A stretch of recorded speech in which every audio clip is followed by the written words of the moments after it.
Boa noite, nós estamos aqui em mais um programa fim de tarde, aqui o programa Educação. Então hoje a professora Leila e eu estamos aqui para compartilhar mais um pouco as informações, a troca de ideias das escolas locais.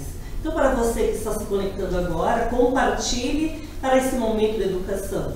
Hoje nós estaremos aqui com a Escola Felipe Vente, que fala sobre escrita de cartas, a diretora Elisandra, a professora Karina.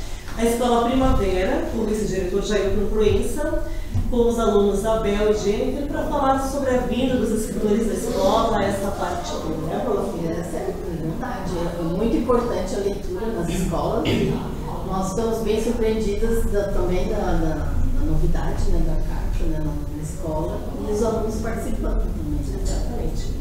Então, diretora Elisandra, como é que é esse projeto? Não é bem o projeto, né, que estava falando antes, sim, mas é a questão de escrever cartas de novo, porque é um hábito que nós não temos mais.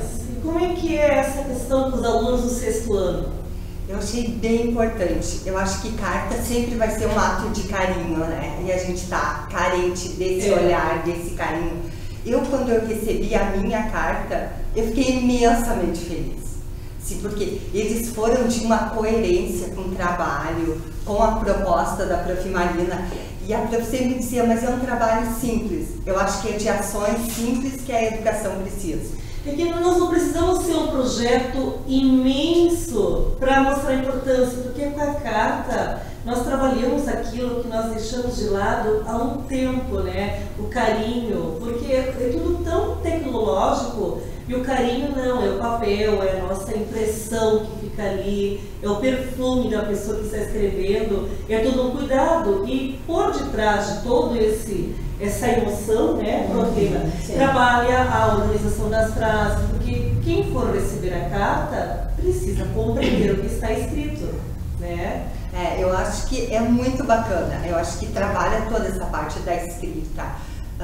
Do sentimento de colocar, porque como às vezes a gente tem tantas ideias na cabeça e passar elas para o papel não é tão fácil, porque a gente tem que ir de encontro a outra pessoa, a gente não está explicando, ele vai estar lendo, então acho que é extremamente importante. Eu fiquei muito feliz, eu recebi 2 cartas, o capricho que eles fizeram, a dedicação com que eles, fizeram o trabalho, eu acho que fez toda a diferença. E a Prof. Marina trabalha muito essa parte humana. Eu acho que é isso. Eles precisam muito da questão do conhecimento, da aprendizagem, mas eles precisam do afeto, do carinho, do limite. Isso tudo vem no pacote também, né, da escola. Eu acho bem importante. Nós já conversamos em outros programas sobre essa questão, né? Se vai conversar com alguém por telefone, é só digitar mensagem, tu não escuta a voz, como é que tá. Tu não tem o papel ali, tem a impressão, né? A letra, o carinho, está impregnado com outro tipo de valor, porque aprendizado por aprendizado, ele vai na internet, ele tem tudo ali, né? Tem as videoaulas, tem tudo que ele quiser estar ali. Mas e o lado humano, essa troca de informações nem sempre tem. E como é que começou esse projeto, essa atividade? Eu acho que daí a Prof. Marina... Sim, vai comigo. Consegue falar um pouco. Bom, deixa eu contar como tudo começou, então, como aconteceu. Vou pegando, assim, coisas que a Elisandra falou para ir retomando, então, coisas importantes ou me ajudar a lembrar, a contar a história, então. Numa atividade simples, eu já tinha a proposta de trabalhar com eles, então, né, com os 6º anos, o gênero textual carta, né, que está no nosso plano de estudos, de aula de língua portuguesa, enfim. E eu disse, mas como eu vou trabalhar, então, isso? Né? Eu queria que eles vivenciassem isso, que eles produzissem, que eles soubessem como era a sensação de escrever uma carta, de esperar uma carta, assim também como o modelo do texto, carta, o perfil, as dicas, as orientações para escrever. Então começou com uma coisa simples, né? Um plano de aula pronto, enfim, uma interpretação textual de uma carta, com questões de interpretação, e com análise, assim, observações das diferentes partes, né, de uma carta. Era uma carta simples, de uma criança para outra, convidando para passar as férias no sítio do avô. Né, uma coisa que faz parte, inclusive, da realidade de muitos dos nossos alunos, né, férias de julho, enfim, ou férias de verão, eles, eu também já fiz isso, né, eu também vou para tal lugar nas férias. Algo assim com que eles também se identificassem. né? E aí nós fizemos essa interpretação. Eu propus então, né, a produção textual com as orientações, modelo de carta, a data, né, a saudação, identificar a questão do emissor, do destinatário. Como assim? Que não é isso? O que é isso? Como é que funciona? Né? E justamente para diferenciar e evidenciar, né, a diferença do imediatismo que se tem hoje em dia, do WhatsApp, do Facebook, do e-mail, né? Então a gente foi até por partes, né? Depois da carta, então o e-mail quando começou era algo revolucionário, e mesmo assim não tinha a rapidez que a comunicação hoje em dia tem. Então quanta tecnologia, né, evoluiu para que se chegasse no WhatsApp hoje. E aí a gente fez a produção das cartas, os alunos puderam escolher alguém dentro da escola para quem eles quisessem escrever. Poderia ser funcionário da escola, as MERES, as gurias da limpeza, a diretora, a vice-diretora, professor, colega. E o que aconteceu muito, e que foi muito bonito, foram colegas de um turno para o outro, porque eles são sextos anos, tem uma turma de manhã, outra turma à tarde. E eles eram colegas no quinto ano, no ano passado. Então eles também estão passando por essa transição de sair do currículo. E aí os colegas de quem eles tinham saudade, um ficou de manhã, outro ficou de tarde, trocaram cartas. Teve 2 casos que eles realmente trocaram, um mandou pro outro, enfim. E eles podiam escolher quem eles quisessem, né? Tanto é que a diretora ganhou 2, a prof do quinto ano ganhou umas 3 ou 4, morrendo de saudade dela, das aulas dela, enfim, tipo, os professores da área, né? Sim. Não são assim, talvez, tão, como é que eu posso dizer, não é tão mãezona como a prof do quinto ano. Então a gente trabalhou até isso também, essa questão de valorizar quem já passou pela vida deles, né, como professor. Pode ser um professor que já te deu aula lá no primeiro ano, ainda está na escola, reconhecer o trabalho dele, lembrar, né? Então muitas coisas foram trabalhadas aí, e como eu disse antes, de maneira despretensiosa, as coisas foram surgindo. E quando eu digo não é um projeto, foi uma atividade, foi algo muito simples, eu acho que talvez isso foi o que possibilitou um resultado bacana, porque quando a gente talvez não coloca expectativa, faz de maneira simples, mas a turma recebe. Como eu disse, eu falo sempre para Elisandra, né, que eu acho que professor não... ela me chama atenção às vezes disso, né, porque eu digo que eu não preciso ficar mostrando o meu trabalho, né, o meu trabalho tem que ser feito em sala de aula, essa coisa de mostrar e tal, de divulgar, não é bem assim, não lido muito bem com isso.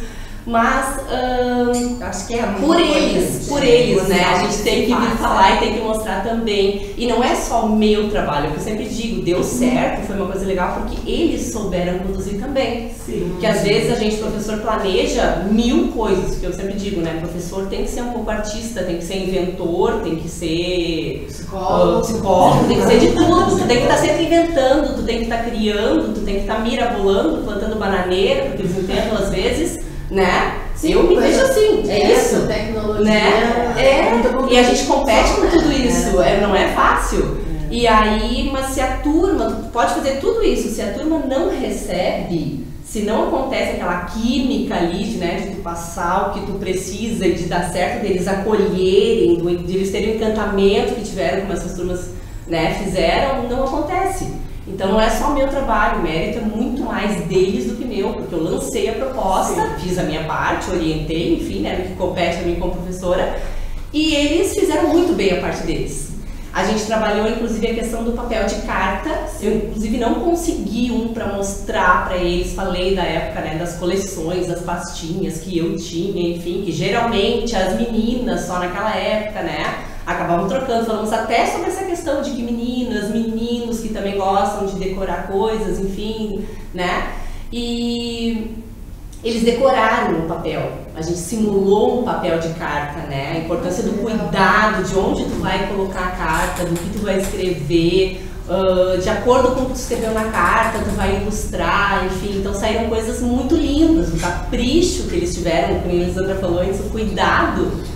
Foi algo assim inexplicável. Porque é totalmente mérito deles essa parte mesmo. Não, e eles faziam tanta questão desses detalhes que eu tive que vir pro centro para comprar envelope de carta. Claro. Eles queriam daqueles que tinha aquele desenhinho embaixo. Isso tudo a gente trabalhou, sabe? A questão do endereço, do CEP, de tudo isso a gente fez. Uma das coisas que me chamou muita atenção, eu acho que o projeto é muito bacana, a questão do sentimento dos alunos. E uma das coisas, eles viram, eu sou chorona, eu me emociono com as coisas. E um aluno meu escreveu que ele fazia tudo muito rápido para que eu visse ele. E eu dava mais atenção para aqueles que precisavam mais de mim. E assim, sabe, daí ele disse que ao mesmo tempo ele entendia isso.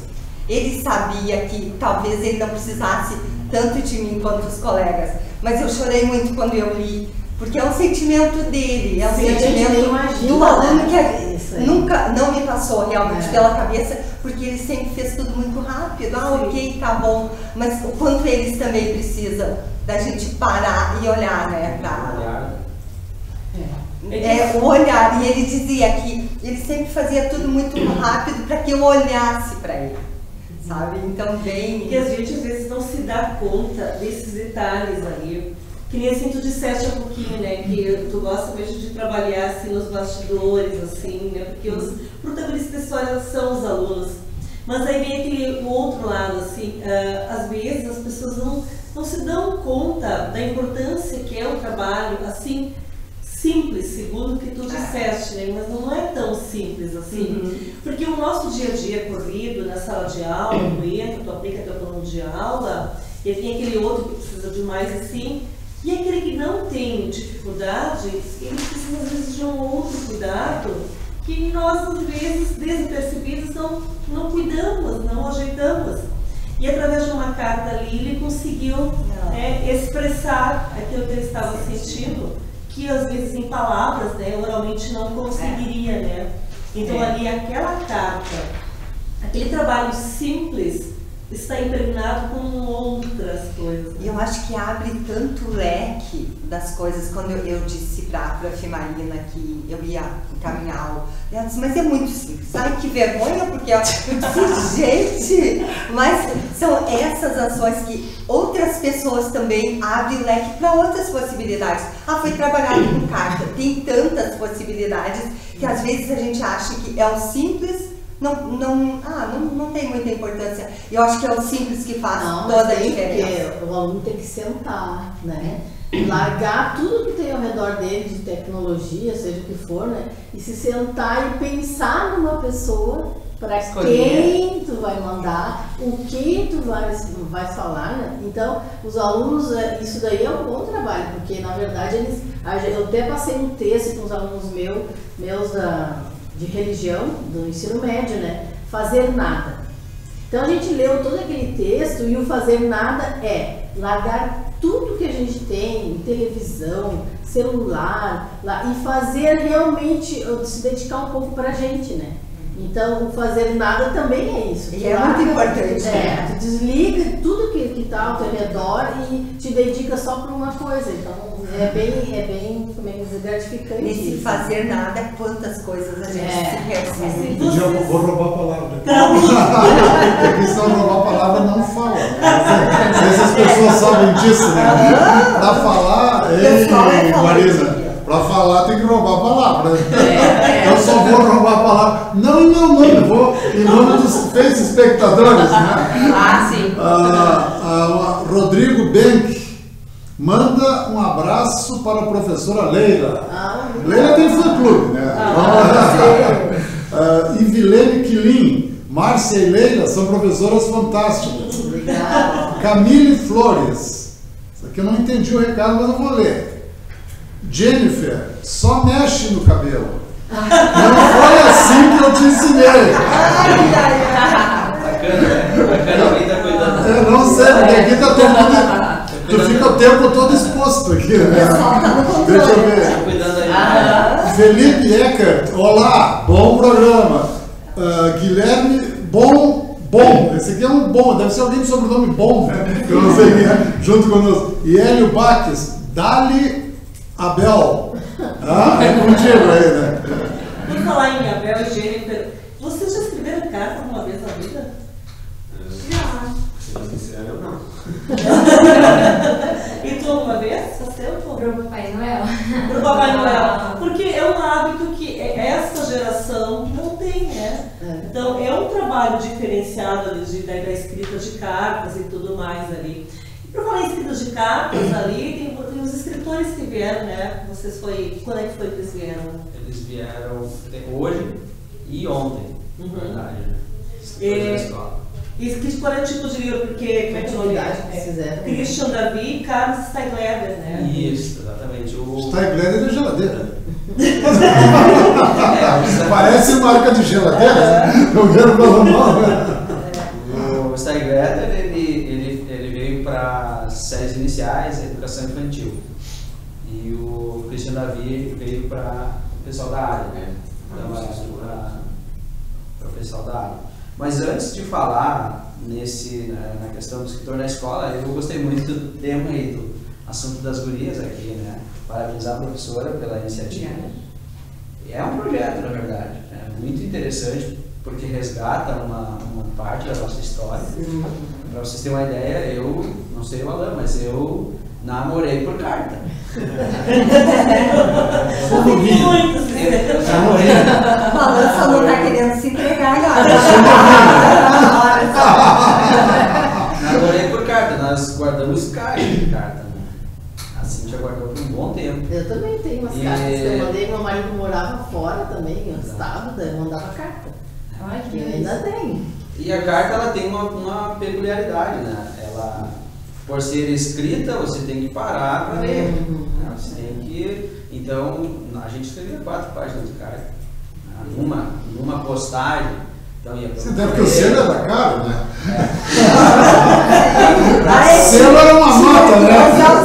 Eu estava pelo romantismo, aí ele colocou o selo. Nossa, selo era caro, não era caro. Eu não sei o Jailton, deve ser milionário, não tinha problemas financeiros, mas eu lembro que o selo era caro e eu gostava quando botavam bastante selo em cima. Assim.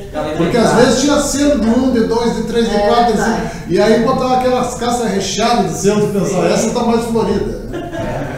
Mas assim, o que me chamou mesmo a atenção no relato da Elisandra e da professora foi o fato daquele menino escrever a carta esperando um envolvimento, um olhar dela, especificamente, um retorno. Ele estava escrevendo para ser percebido. E isso, a gente como professor, é sempre importante levar em consideração. Porque, na verdade, todos nós, até os adultos, quem não gosta de ser reconhecido? Ser olhado, ser visto, ter o seu trabalho reconhecido. Né? Pelas pessoas com as quais ele convive. Se a gente tem um trabalho reconhecido, olha, bacana o teu trabalho, tô te acompanhando, que legal, te sente muito bem. Imagina a criança, né, que tem toda uma imaginação aflorada, né, ela está desenvolvendo várias áreas da sua vida ali, vários aspectos. Quando chega um professor que é referência para ele, ele diz, estou gostando muito do teu trabalho, está ficando bom. Eles já deslancham e vão produzindo, vão nos surpreendendo, como vocês. Sim. Hoje em dia, né, é pouca valorização do professor, né? Ei, Marina, se nós olharmos, por exemplo, essa questão de escrever carta, que a nossa geração aqui perdeu, né? Eles estão escrevendo no WhatsApp, textos mais curtos, antigamente no Twitter, né? Que nos Estados Unidos se usa muito, mas no Brasil já não se usa tanto o Twitter. No Face também são mensagens muito curtas.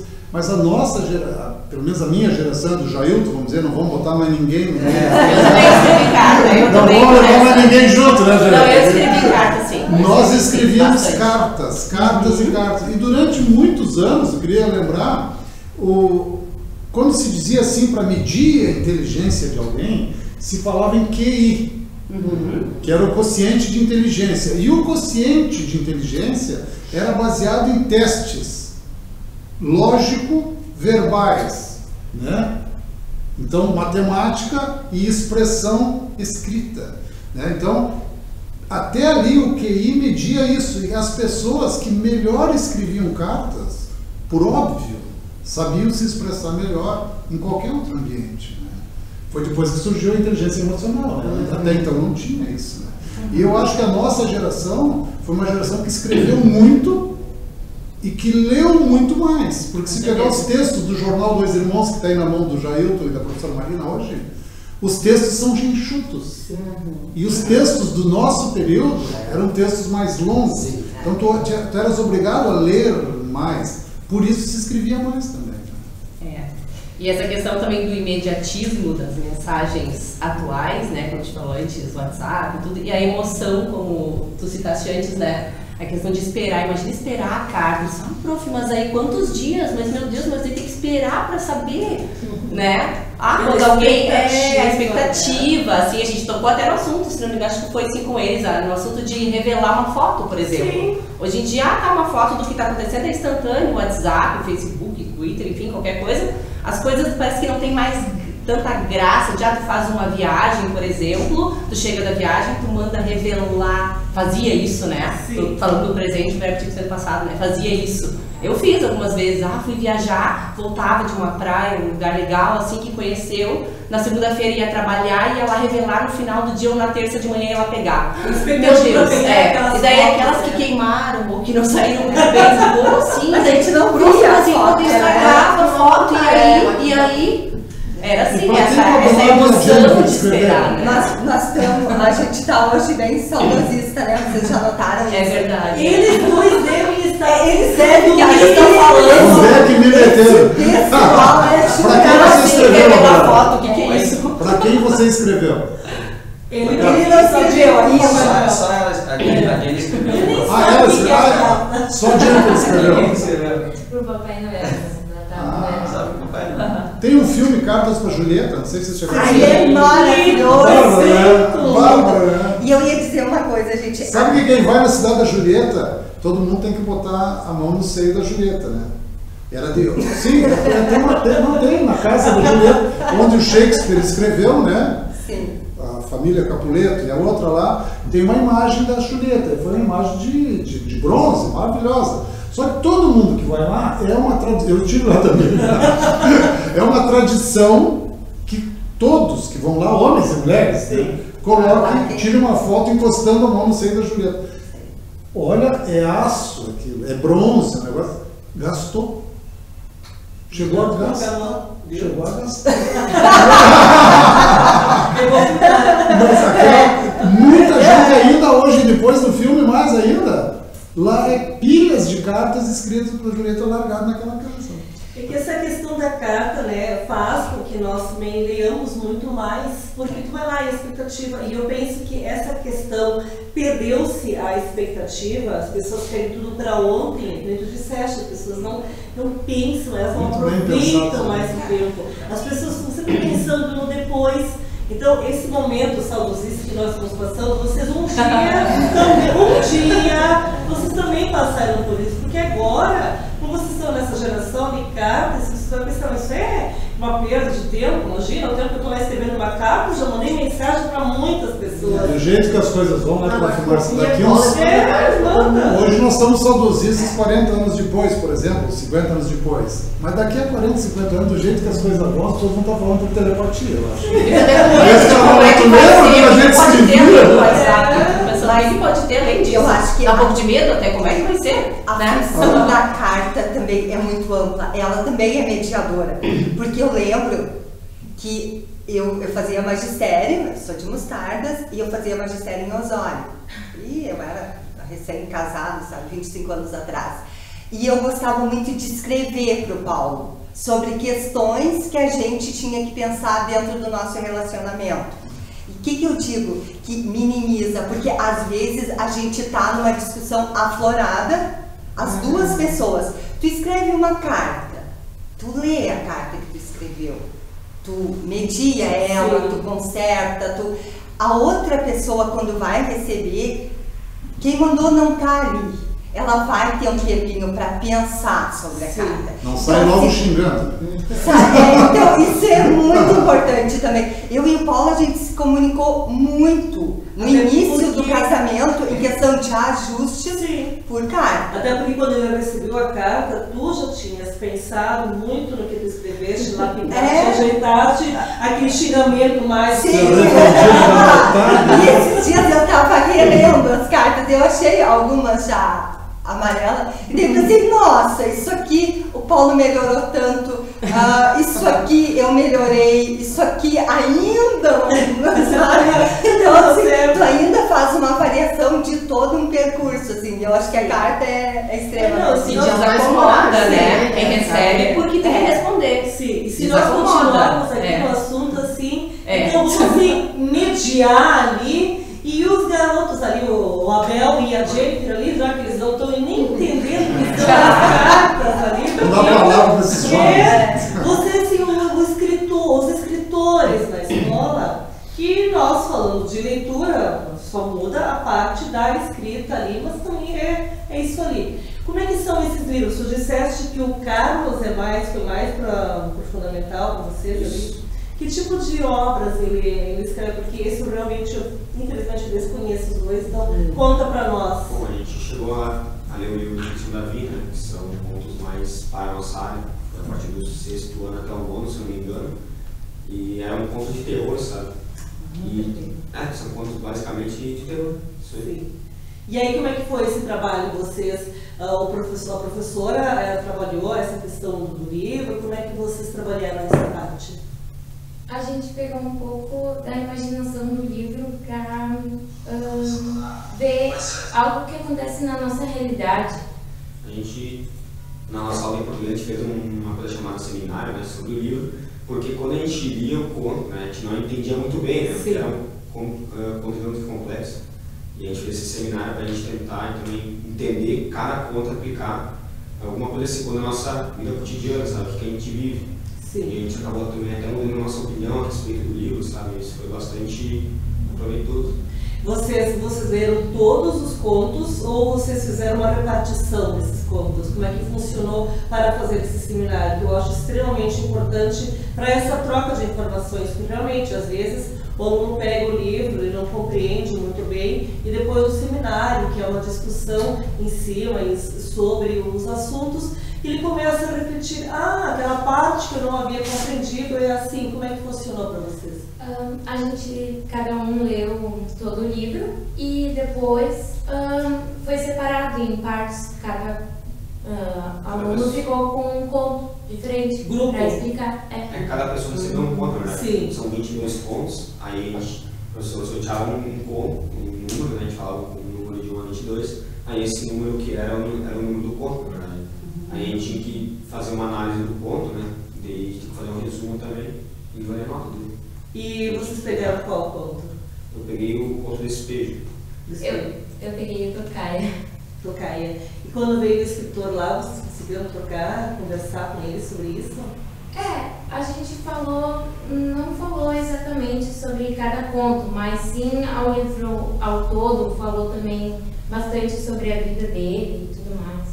Porque eu acho tão enriquecedor que às vezes nós lemos nossos livros ali, quando vem o escritor ali para conversar, ver assim, aquela pessoa que escreveu tudo aquilo ali, trocar ideia, como é que foi todo o trabalho de conversar, da criação, porque eu acho esses escritores, eu fico imaginando como é que é o seu cérebro, um escritor ali, para conseguir transpor para o papel, porque que nem as cartas que a gente estava falando antes, né, a gente vai lapidando, vai ajeitando. Mas aí é uma carta que nós enviamos para uma pessoa determinada e o escritor não, ele tem que se prontificar e se organizar para escrever para muitas pessoas, para uma grandiosa plateia, com críticas imensas e aceitar isso ali. Eu tive só uma experiência de escrever um livro, escrevi Bolezite 2.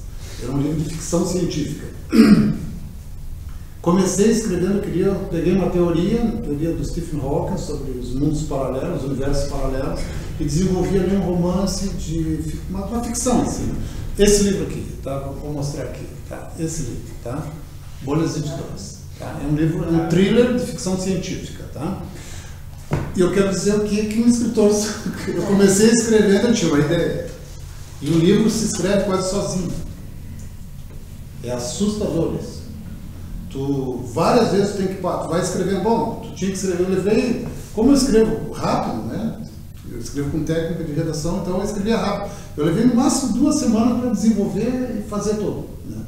E aí, mas lá, várias vezes eu parava, e aí eu ia escrevendo, e o livro, e as palavras iam fluindo, e iam saindo, como se a história eu fosse contando uma história, daí eu tinha que retornar, não, peraí, eu não quero segurar esse negócio porque é muito complexo, porque tu tem que alinhar o texto. Então, o escritor, ele não sei se ele escreve para os outros. Essa é uma grande dúvida que eu tenho. Eu acho que, na verdade, ele escreve para si e por si, quase como uma forma de transe. quase numa forma de transe. Né? Depois de 30 anos escrevendo textos de crônicas diárias, assim, nós brincávamos na redação, às vezes está faltando a tua crônica, então escreve. Agora eu parei de escrever. Alguém então diz uma palavra, tu dizia uma palavra, tu sentava e as palavras saíam. Qual era a ideia? Era como se o texto estivesse na mente da pessoa e simplesmente tu fosse largando para dentro. É uma experiência muito interessante. É uma vivência que tu tens, né? Eu acho isso fantástico. E no livro eu tive que escrever vários capítulos, muitas vezes, porque ele se escrevia sozinho. É algo sendo incrível. É algo respondeu mais ou menos a dúvida, porque eu fico imaginando esses escritores. Quando tem as feiras do livro, né, e nós na escola nós costumamos levar muitos alunos ali para participar, para ver essa troca de informações. E as perguntas que surgem são sempre as mesmas. Como é que tu escreve? De onde surgem as ideias, né? E muitas vezes nem o próprio escritor sabe de onde surgiu a ideia. Ele vai, é automático. Tem uns escritores muito bons que vendem muito, que eles escrevem sobre custódia do mercado, né? Sim. Eles pegam ideias geniais, Harold Robson, por exemplo, né? Que vende milhões de livros. Sim. São pequenas histórias, muito bem escritas, muito bem contadas, mas com sociólogos dizendo o que tem dito ali, porque para pegar públicos, né? Sim. Mas eu acho que esses escritores, que não são esses mega escritores assim, eles escrevem meio que na explosão das ideias. Assim. É incrível, é uma sensação incrível. Pelo bate-papo que a gente teve com os escritores na escola, a gente percebeu que eles escrevem a partir da vivência deles, da experiência deles com a leitura.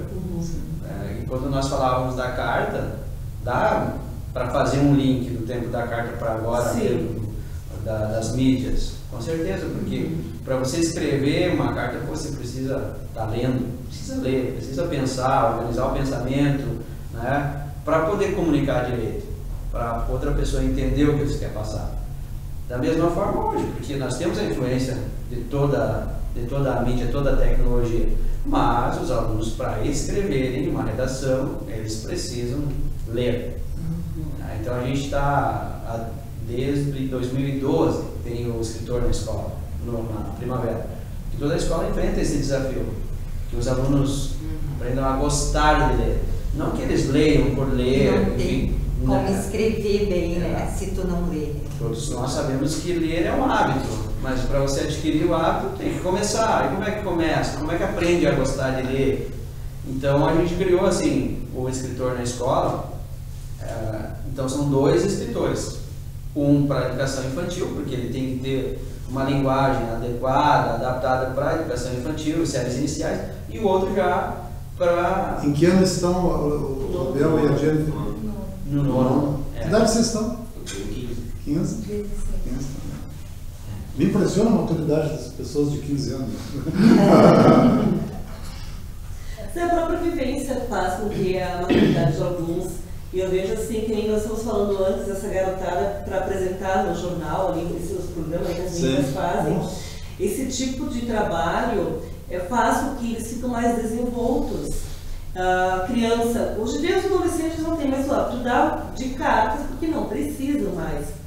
Mas se eles cultivarem outros tipos de hábitos, a questão do ler, que encontrem algo que goste, seja um artigo científico, seja numa revista, mas que algo apeteça a leitura. E é com certeza a leitura para a escrita, isso é automático, vai acontecer. Eu não sei se a professora... E a questão da propaganda também, da leitura, né? Eu acho muito importante, porque eu sempre fazia isso muito com meus alunos. Às vezes eu nem tinha lido aquilo, se eu achava que era um livro bacana, eu pegava na biblioteca, e eles perguntam, e daí tu conta um pedacinho da história. Sim. Vocês podem observar que aquele livro não fica na biblioteca. Então eu acho muito importante essa propaganda. E eu sempre digo, não adianta a gente querer que os nossos filhos leiam, se a gente não tiver o hábito. Sim. E é preocupante se a gente for fazer uma pesquisa, quantos livros uma pessoa lê no ano. A gente vai se assustar, porque tem muitas pessoas que não leem nenhum. Então assim, como tu vai passar... A vida inteira. Tem uma pessoa e 2 irmãos, professora Alisana, que bem posicionada aqui, não vou te dar o nome da pessoa. Não, você não, um dia eu nunca li um livro na minha vida. Disse, vamos olhar o nome dele do livro. Daí, como ele gostava muito de pescar, eu digo, não é possível. Ele gerenciava um lugar importante. Eu digo, não é possível alguém que não leu um livro na vida. Não é possível isso. Aí dizendo, não, eu leio o jornal. Eu digo, não é suficiente, tu tens que ler um livro. Aí eu pensei, o que ele gosta? Professor Leila, eu pensei, ele gosta de pescar, vive pescando. Comprei o livro Velho e o Mar, do Hemingway, que é um livro genial para ler, de fácil, o Hemingway escrevia maravilhosamente bem, então e a tradução ficou muito boa também, né? Aí peguei e digo, escuta, senhor, não vou dar o nome dele, te dá um brinde, mas tu tem que ler, daqui a 10 dias eu vou vir aqui de novo e ver se tu conseguiu ler. Ficou encantado com o livro. Aí um dia eu fui na loja ali 3 vezes. Propaganda do livro. Isso. É a questão do hábito. Se tu não tivesse chegado nesse assunto, e talvez ele fosse passar a vida inteira sem ler. E o livro te leva para tantos lugares. Mas o livro físico, tu entra na história. Eu sempre gosto de ter 2 ao mesmo tempo lendo. Daí a Vi sempre pergunta, mãe, mas tu não troca as histórias? Não. É uma parte. As pessoas não veem aqui, né? Mas se olhar onde é que estão os pedestais, os pedestais das câmeras aqui, é tudo livro. Aí eu tenho os amigos que chegam aqui às vezes, graduados, professor Márcia, assim, e perguntam, tu não leu uns troços desse tamanho?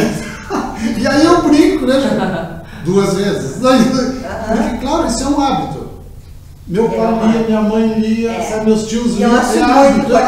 Então, às vezes, eu acho que os pais, mesmo que não leiam, deveriam fazer de conta que lê, dá uma disfarçada. E pais, professores, a gente é exemplo, né? O que a gente faz ecoa literalmente. Eu tenho falando dos pais, né? O meu pai, eu tenho o hábito da leitura, eu como professora de língua portuguesa, sou mãe há quase 4 anos, enfim.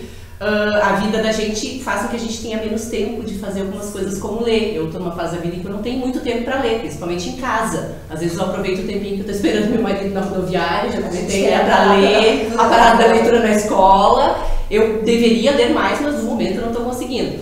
Assim, o meu pai, ele lê muito mais que eu. Eu tenho esse hábito, eu devo isso, agradeço a ele.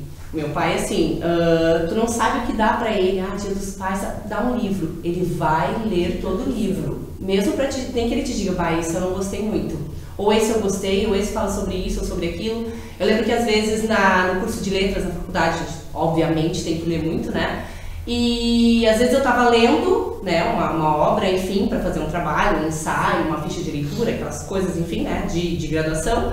E aí eu não tinha terminado de ler, ele pedia, eu posso ler enquanto isso? Eu disse, mas não desmarca onde eu tô. Ele lia todo o livro, me devolvia exatamente onde eu estava, eu tinha que voltar lá, enfim, para ler, porque ele tinha feito já a leitura dele. Mas eu recebi isso dele, né? Eles jovens leem? Depois pergunto se eles leem. Vocês leem bastante? Eu leio.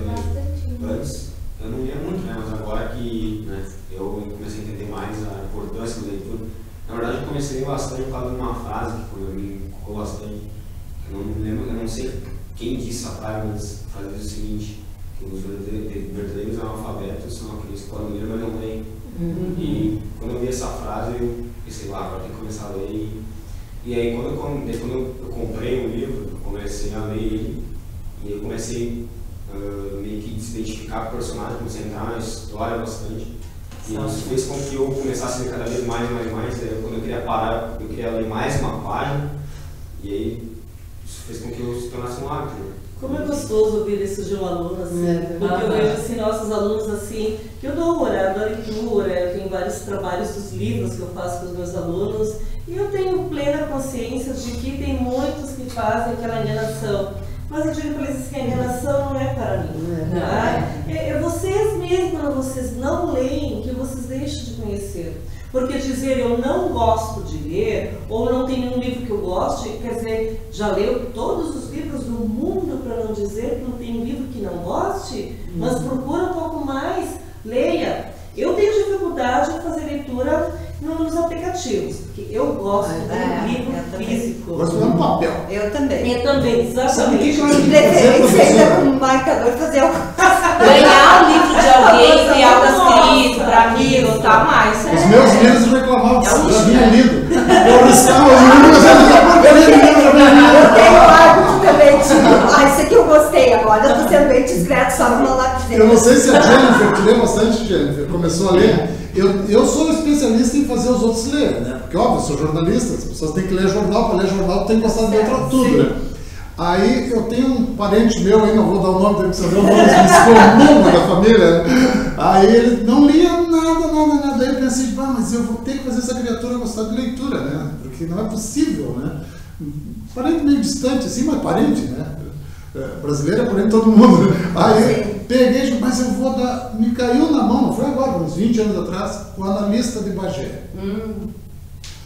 É um e muito bem escrito. Entreguei na mão logo, dei de aniversário para a criatura. Daí eu te dar um livro. Ele olhou com aquela cara. Não, muito obrigado, muito bom. Não, pode deixar, boleto. Nunca imaginou que estava nas mãos. No outro dia, domingo, por exemplo, passamos na casa dele. No outro dia de manhã eu me acordei com as gargalhadas da criatura. Aí vem ele com o livro com a Analista de Bagé na mão e sai com essa. Não.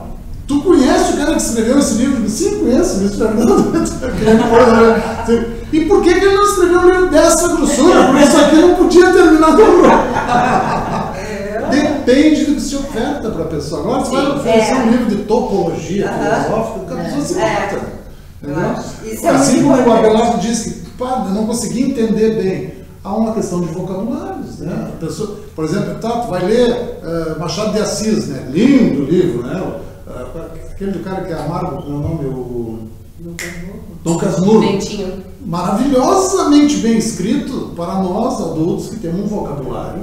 Mas para um adolescente é pesado, sabe? Então, tu tem que largar na mão da pessoa aquilo que ele possa gostar. Senão... Por isso eu compreendo, quando um adolescente tem dificuldade de ler esse tipo da literatura, mas ele precisa pelo menos conhecer sobre o que é a história. Né? Não dizer assim, não me interessa, não quero nem saber. E vai atrás, vai procurando. Então, trabalhos que vocês fazem na Primavera e outras escolas que você que faz de trazer o escritor na escola, é muito bom. Porque às vezes conversar com o escritor te instiga também a querer ler mais para conhecer. Ele vai lá, ele conta para ti a história, tu conhece, tu tem a empatia com o escritor e tu vai querer ler um pouquinho mais. E que nem isso tu disseste um pouquinho a questão do analfabetismo. Eu fico pensando, essa garotada não para um pouquinho para pensar, tem tantas pessoas que gostariam de ler, né? E não tem chance, ou porque não sabe, ou porque realmente não tem acesso, enfim, N motivos ali. E se nós podemos, por que não? E o exemplo, né? Mas sabe que hoje eu levei as alunos do terceiro ano na biblioteca e eles se surpreenderam como tinha livros bons na nossa biblioteca da escola, né? E eles gostam de ler, muitos gostam de ler, inclusive depois que surgiram esses filmes adaptados, né? De livros, tipo Harry Potter, né? Depois é Divergente, Convergente, aí tem aquele também dos vampiros, como é o nome? Os vampiros Isso, eles começaram a ler mais, e esses dias eu me surpreendi, quando eu estava conversando com o meu genro, né? Ele disse que leu todos do Harry Potter, ele tinha a coleção do Harry Potter, mas tudo começou pelo filme, né? Então eles disseram, prof, o livro é muito melhor que o filme. E realmente o livro sempre é melhor. E esse livro mostra aquilo que tu tinha perguntado, Mar. Como é que será que o autor escreve? A mulher que escreveu o Harry Potter, ela tinha se separado do marido dela, ele tinha chutado ela. Dizem que ele se suicidou depois. Tinha chutado ela. E ela entrou numa depressão letal, assim, e se fechou em casa. Não comia, não tomava banho, não tomava banho, fazia nada. Ela contou isso. Eu vi a entrevista dela lá na Inglaterra, eu vi uma entrevista no YouTube, né? E aí ela contando isso, lá pelas tantas ela entrou quase como um surto e resolveu escrever. E eu lembro quando escrevia, e ao mesmo tempo que escrevia, fazia os desenhos das coisas que ela via. E o livro, quando veio ao público, explodiu, né? E ela hoje é mais rica que a rainha da Inglaterra. Sabia? Ela é mais rica que a rainha da Inglaterra. Aí o marido foi encontrado, assim, bebendo, se arrastando. Bem feito! Mas graças a ele, ela até poderia dar uma comissãozinha para ele. Porque teve muitos críticos, assim, críticos literários, que falaram da escritora da série dos vampiros, né, e tudo mais, e dela também, que não era uma literatura tão boa assim. Mas, que era uma literatura de ping-pong, de muitos acontecimentos, e eu lembro dessa discussão na época, que foi criticado, enfim. Isso porque não era literatura. Sim.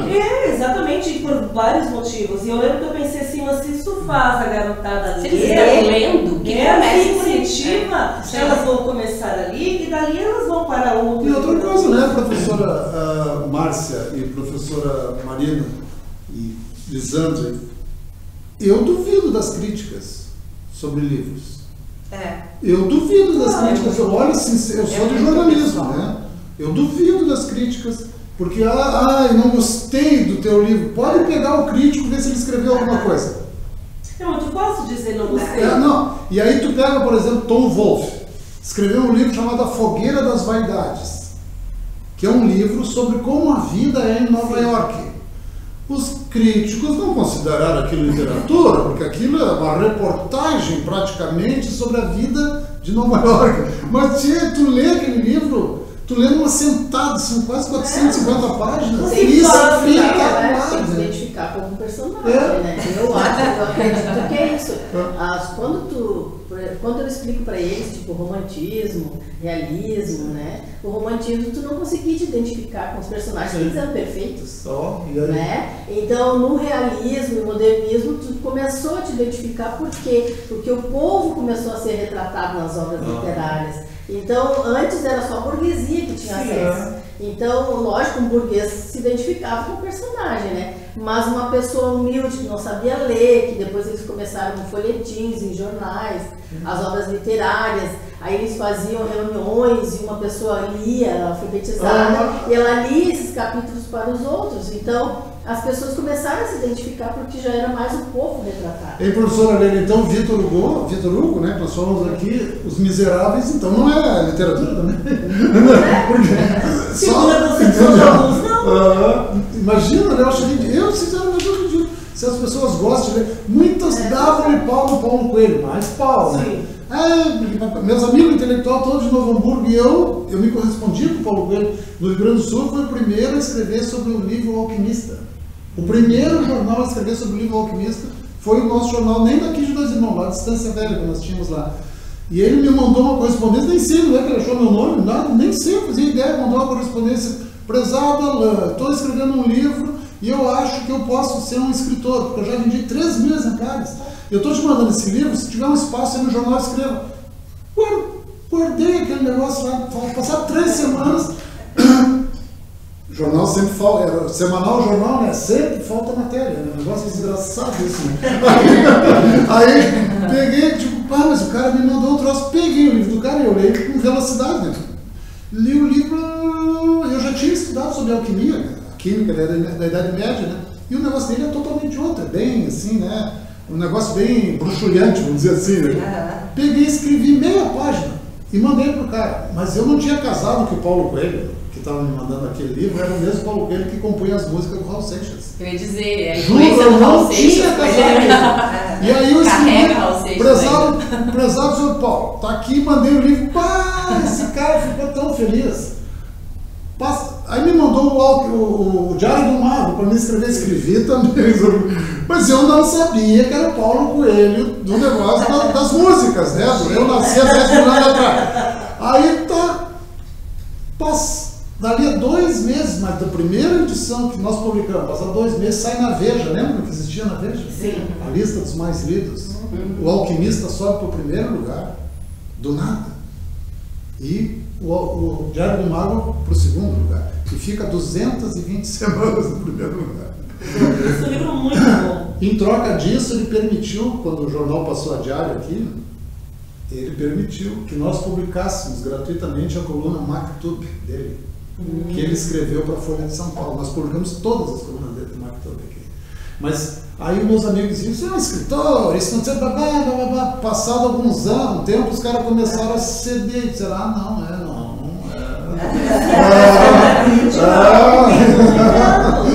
Então os críticos são muito sim. Por isso eu admiro quem faz a escrita, os escritores, né? Como é bom quando vem para a escola, que os alunos vão ali atrás, tem toda essa parte ali que é do incentivo. Então, essa garotada que diz assim que não gosta de ler, é porque eles ainda não foram atrás de um livro que chamou a sua atenção. Se gosta de zumbi, é zumbi, né? Se gosta de terror, eu acho terror, que a né? nossa função como escola, como professor, é oferecer, é mostrar. Porque na escola a gente tem a parada da leitura. Sim.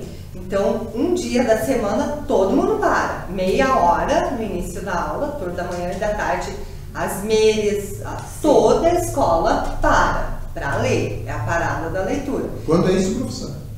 Uma vez na semana. A gente sempre vai segunda, daí no próximo mês na terça, para não pegar sempre as mesmas disciplinas. Mas sempre tem a parada da leitura. E quanto tempo é? Meia hora. Todo mundo para. A escola para. Naquele momento, nós, direção, professor, serventes, todo mundo é a parada da leitura. Lá na Felipe. Na Felipe.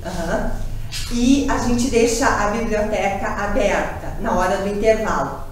Eles não vão, eles estão vindo muito para a biblioteca, principalmente os menores, porque a gente tinha feito da área, que é a estagiária que trabalha conosco, ela disse, os pequenininhos, acho que ainda não, né? Sim, os pequenininhos sim, a gente já inicia com todo mundo. E os menores, séries iniciais, eles procuram muito a biblioteca e é bem bonitinho de passar por lá e ver eles sentadinhos lendo e depois eles vão tirar aquele livro para continuar. E eu acho que é isso. A nossa função é oferecer, tentar criar neles esse hábito. Sim, nós professores na sala de aula, mesmo que os alunos reclamem que tem que ler, em função, porque eu dei vários livros para meus alunos lerem e eu fiz trabalho em cima, a gente sabe que tem aqueles que sempre conseguem, né, dar uma deslizada ali, mas pelo menos é ofertar e a nossa parte, nós fazemos. Agora, cabe também aos pais incentivarem e cabe a essa garotada se dar conta de que a leitura que vai engrandecer o vocabulário.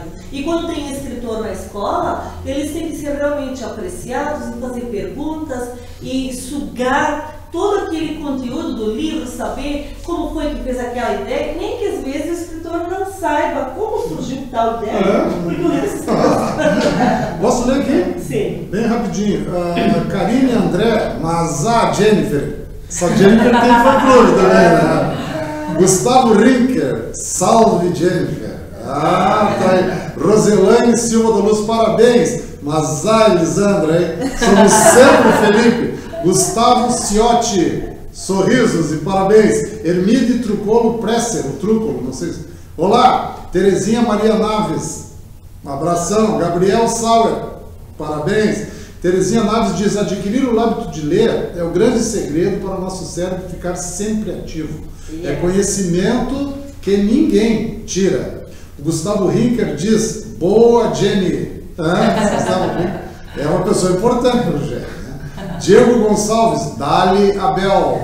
Aí, a torcida. Paulo Breno, eu conheço esse cara, não sei de onde. Conhece Paulo Breno? Diz assim, Elisandra, gatona linda, eu te amo. Aqui, ó. Quando o cara vem ao público e se declara. Será que ele escutou a parte das cartinhas? Aquela discussão, hein, Paulo? Discussão, o relacionamento com o carta, né? Você já foi superado. Lembrar em alguns momentos. Você já foi superado agora. E a Marli Landbach, Isabel, salva de palmas para ti. Só aí, professora Márcia. Então, vamos finalizar agora o programa ali. Começar então com a Diri Elisandra para fazer a sua mensagem final, assim. E numa próxima vez engrandecer mais uma vez o programa, né? Toda vez aqui é sempre super iluminado. Alegria da professora Elisandra, maravilhoso sorriso. E gostei da professora Marina ali, né? A primeira vez de muitas, né, professora? Olha, vamos ver, né? Talvez sim. Eu Eu acho que a gente não pode desistir, a gente tem que sonhar. Eu acredito que educação se faz com o coração. Então é isso, eu acho que é plantar uma sementinha e valorizar as pequenas conquistas. Eu acho que isso é o mais importante. Eu acho que o ser humano está esquecendo disso. Às vezes a gente se apega, a gente quer algo muito grande. Eu acho que não, a gente tem que se apegar nas pequenas conquistas. Essa semana, todos os nossos alunos do 6º ano, eu entro muito em sala, eles me veem direto nas salas.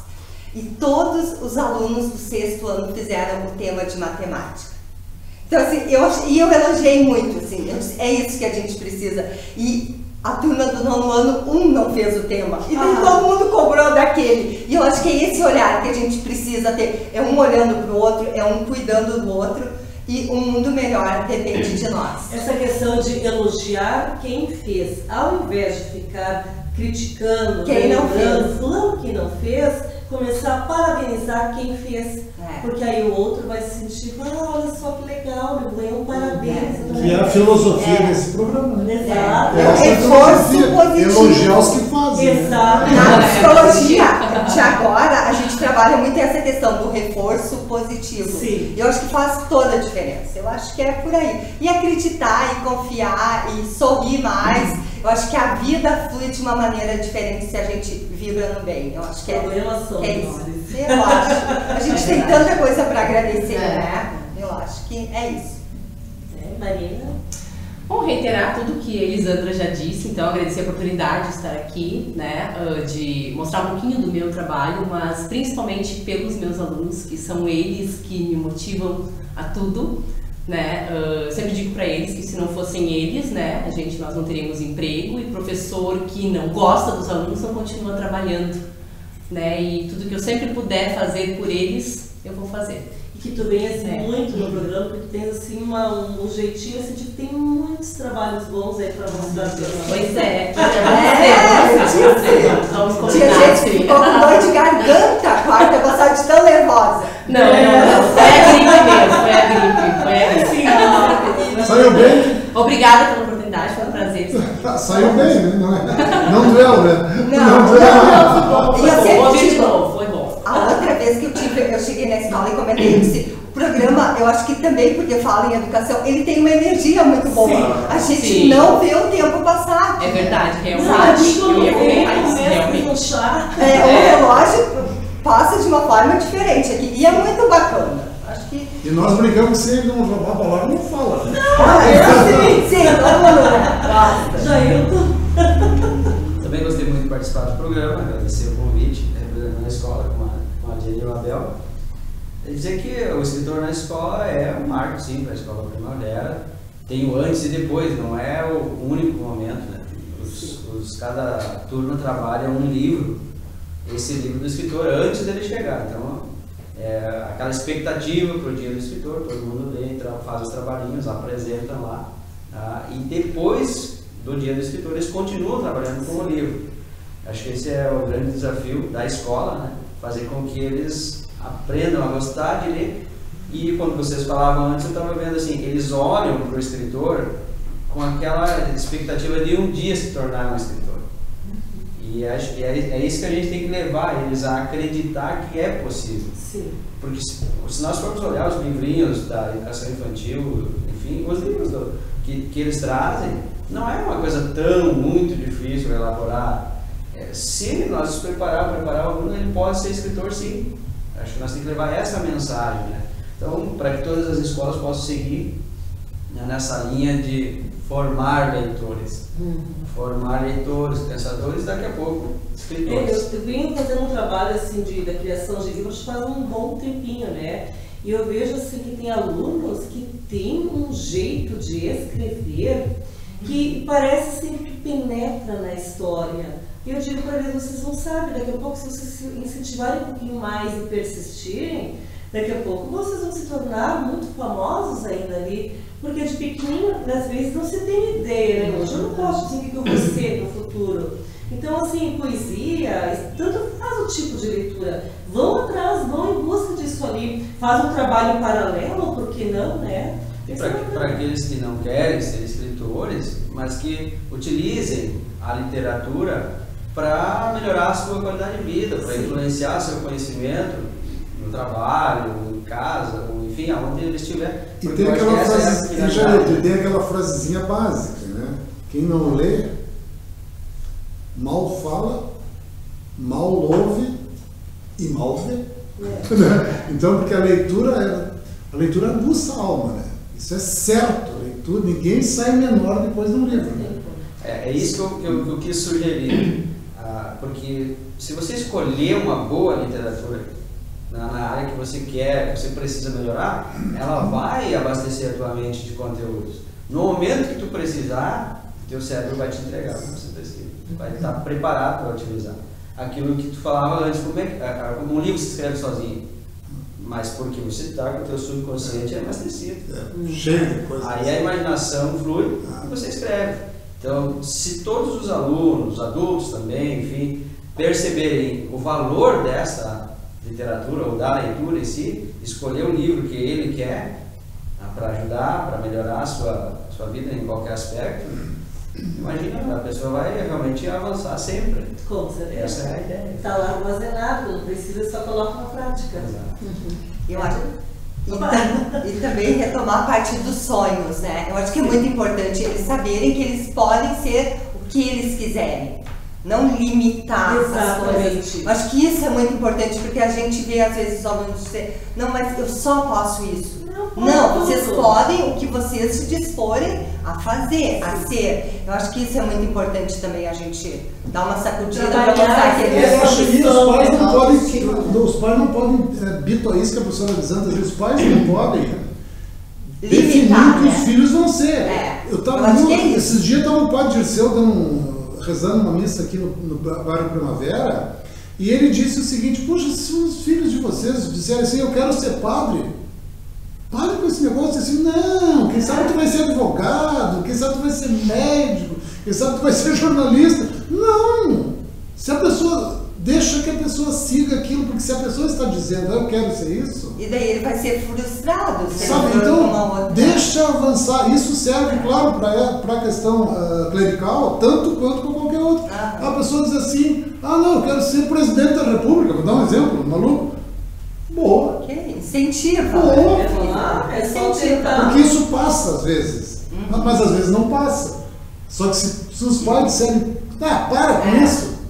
Eu acho que isso é muito importante. Tu destrói a criatividade das crianças. Tem muitos filhos que têm formação superior, porque o pai e a mãe fizeram, mas não exercem. Então buscando, ou buscar outra profissão que é a que eles gostam. Então, eu tenho um amigo que o pai...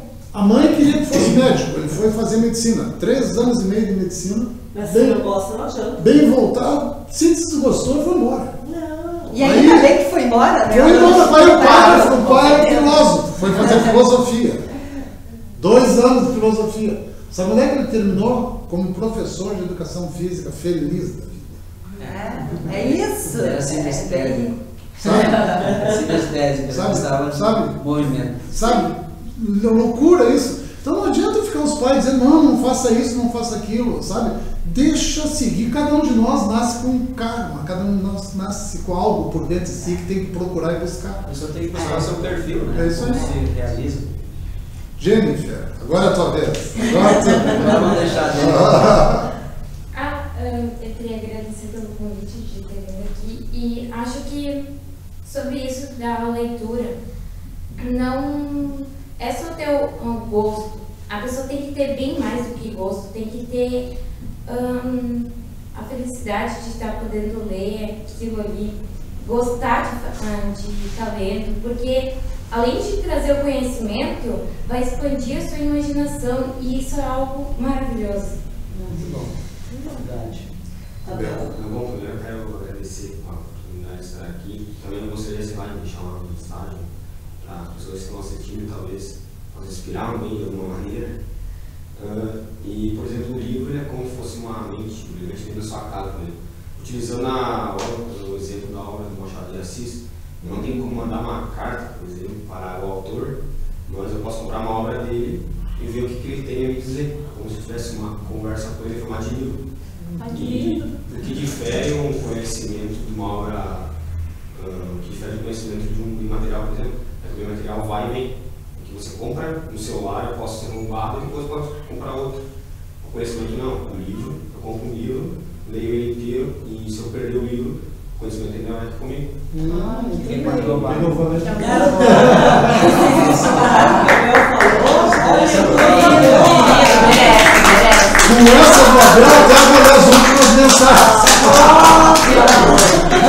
A Lavínia Teis, oi, Prof. Marina. Gustavo Ricker, manda um salve pro grupo 002. Felipe Ecker, Dália Abel Jennifer, Taína, Renata Gil Frank, fala Jenny. A Tainá diz ela, a turma DG002 está mandando um salve para vocês. Nicolas Soares, 002. Esse Nicolas Soares mandou 6 vezes. Oi, Tainá. Tá apaixonado. Tainá Renato Gil Frank, salve 002. Meu Deus, eu todos eles aí. Você deve ser a turminha aí. E é isso aí, então. Salva de palmas para eles aí. Prof. Márcia, desculpa. Bom, então, Prof. Leila, vamos finalizando, porque se depois do que o Abel falou, assim, é o recado que precisa para essa garotada, né? Leiam, vão atrás, inspiram-se. Vamos fazer essa educação ficar cada vez melhor. Procure um livro que você gosta ali. Vai atrás, seja persistente nessa parte aí. E como tu disse, acha um pouquinho, né? A energia que tem as quartas-feiras é algo fenomenal, porque é o conhecimento que vai trocando de lugar e nós vamos aprendendo muito. E é algo que nunca ninguém jamais poderá tirar de nós, esse conhecimento, né, Prof? Não se esqueça, então, o livro é um amigo que espera. Então, um beijo para quem está ali nos assistindo. Uma última coisa que eu queria dizer para as pessoas, nós vamos a partir da terça-feira, estou na imagem aqui, tá? A partir da terça-feira que vem, nós vamos ter aqui das 8 às 9 horas da noite um programa de empreendedorismo, de pessoas que empreendem na cidade, jovens empreendedores. Vamos começar com 5 ou 6 deles, batendo papo sobre empreendedorismo, dificuldades, soluções que eles encontram, esperanças, isso que a Prof.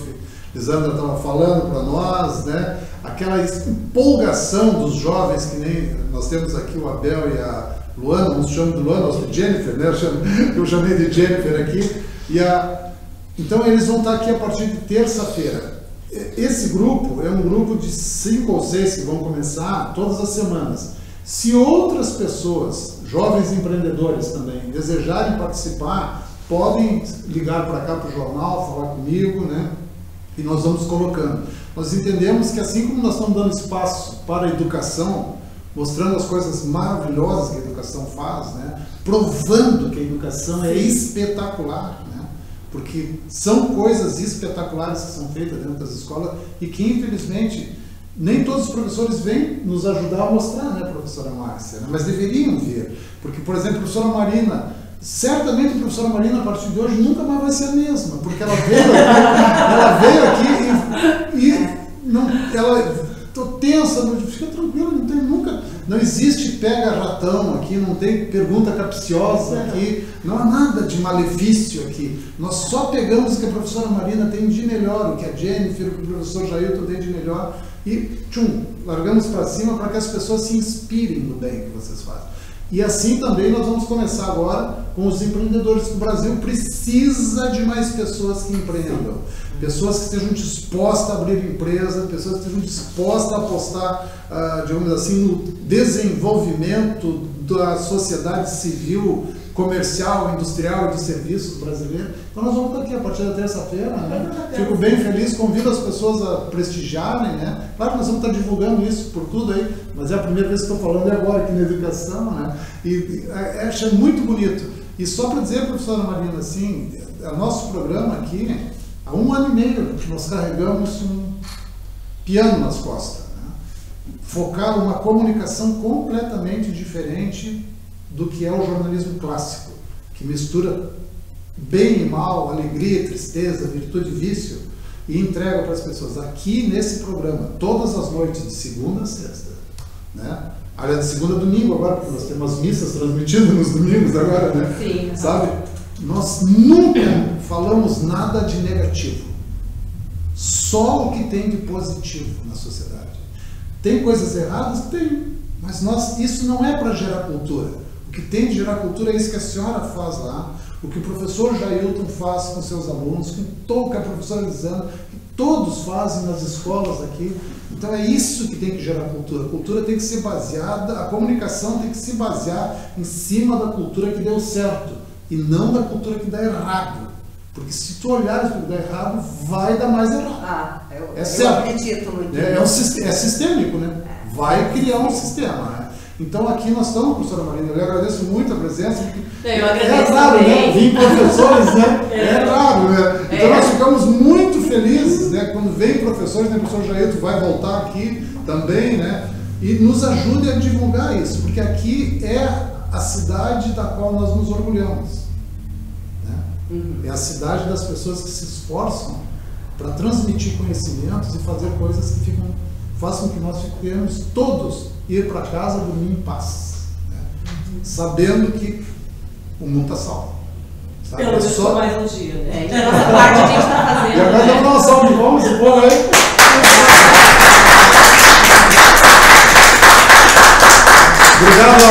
Obrigado ao pessoal da técnica aí, Guilherme Halal, a Sofia na produção, obrigado ao Jornal dos Irmãos que patrocina, né?